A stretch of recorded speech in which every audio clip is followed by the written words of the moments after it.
She is not here to fit into your world. She is here to make her own.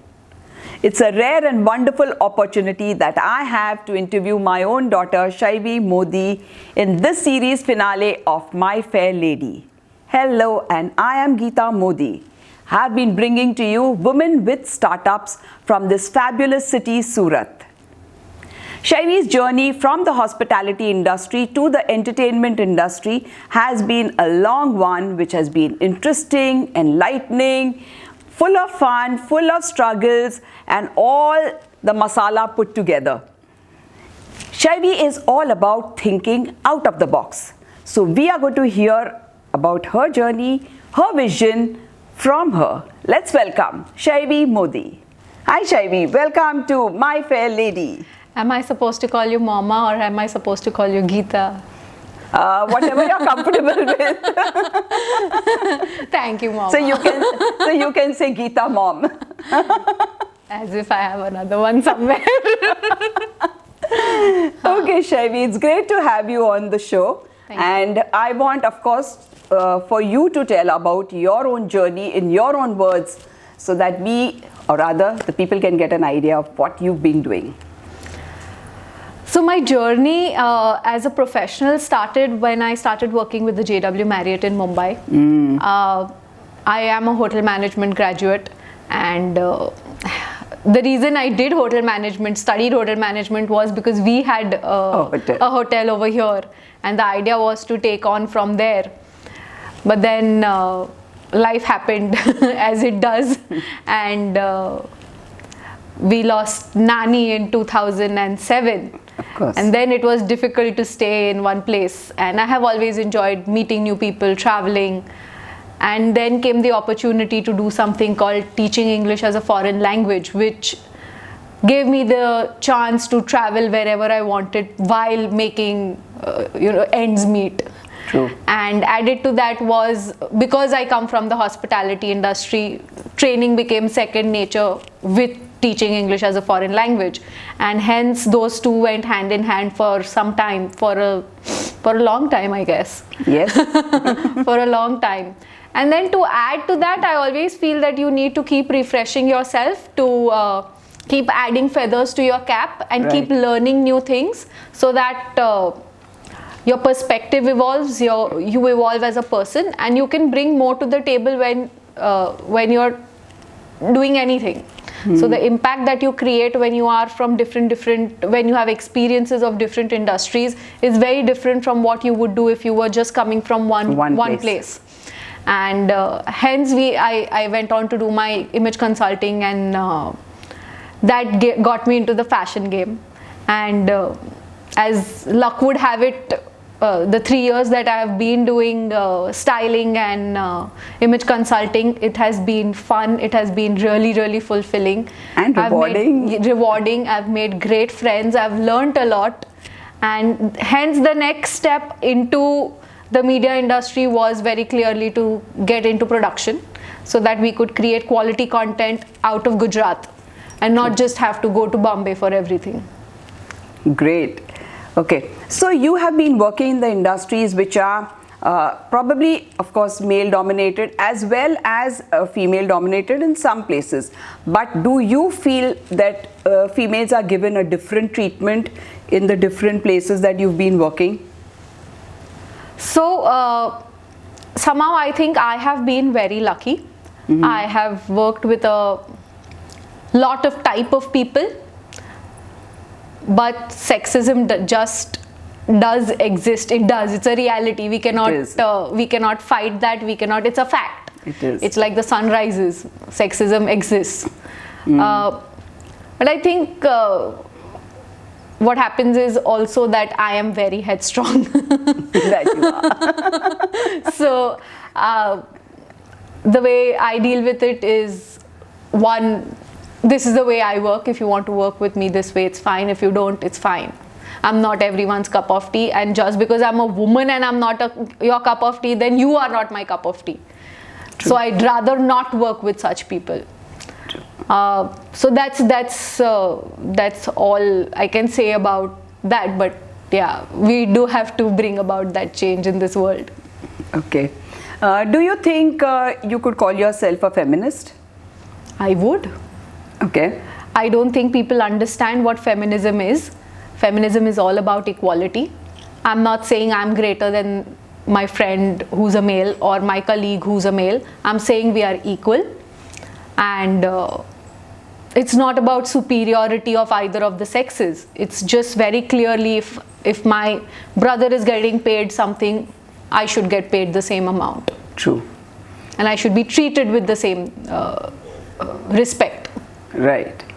So in all the time that you have been studying and working and all the experiences that you have gathered, do you think that has made you realize that one city is better than the other, or one place is better than the other, or one industry is better than the other?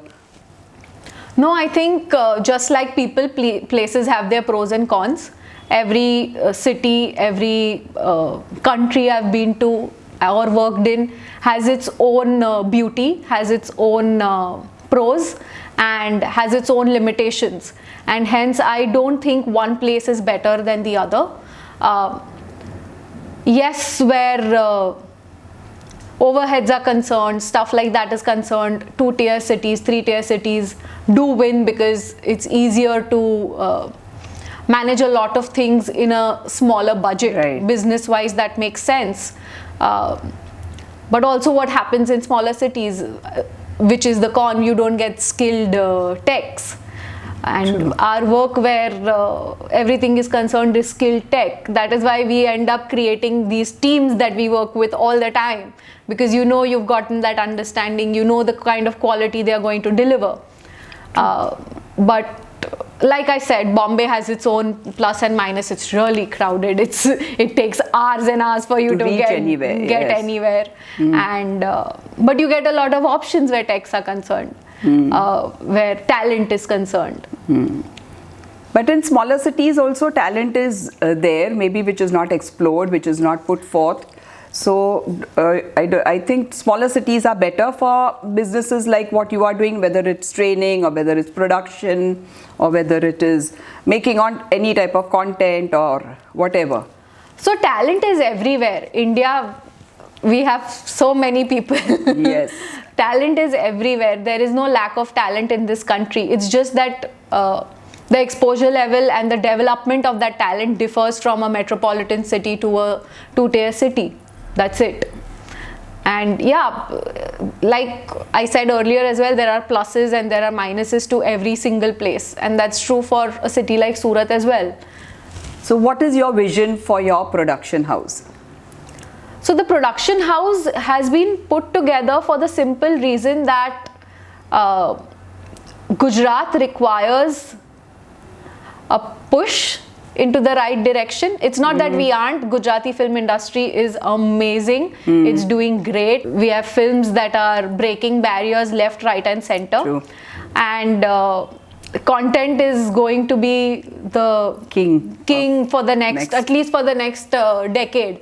And to give that sort of a platform to people in Surat from Gujarat, to give them the exposure that they lack when they go to Bombay and start struggling right from the beginning, is what we want to bring about with where the they production wouldn't know house. where to go, Right. how to start and whom to meet. And not know anyone. And especially I didn't know anyone when I started in the industry. I can't say I know a lot of people right now either. But work is a lot more professional there. Work is you're counted on merits and not on friendships and camps. So I wish to bring that meritocracy to Gujarat, and to bring about that change of talent being the king and not relationships being the king. Obviously relationships have to be maintained and developed, but talent becomes a lot more important. Professionalism becomes a lot more important than just, oh, he's my friend and hence I'm going to work with him. True. I have always seen you thinking out of the box. So when I see the ideas that you throw out, it's always amazing, and I feel really proud and good to see that. And do you think this thinking out of the box is going to be more beneficial in bigger cities or smaller cities? So India as a cumulative people are very, very resourceful. We are very, very jugadu. We have been thinking out of the box for centuries without people labeling it out of the box. So be it Bollywood, be it Gujarati film industry, we have all come up with various ideas and the public accepts it. So whether you do it from Bombay or you do it from Surat or you do it from a small village, as long as your idea is good and you have put it out there, had the courage to put it out there, people accept it. I don't think it is anything to do with a big city or a small city. Otherwise, we wouldn't have people like A.R. Rahman. We wouldn't have people like Shah Rukh Khan. We wouldn't have people like that. But they've all come from smaller cities. Yeah. Right.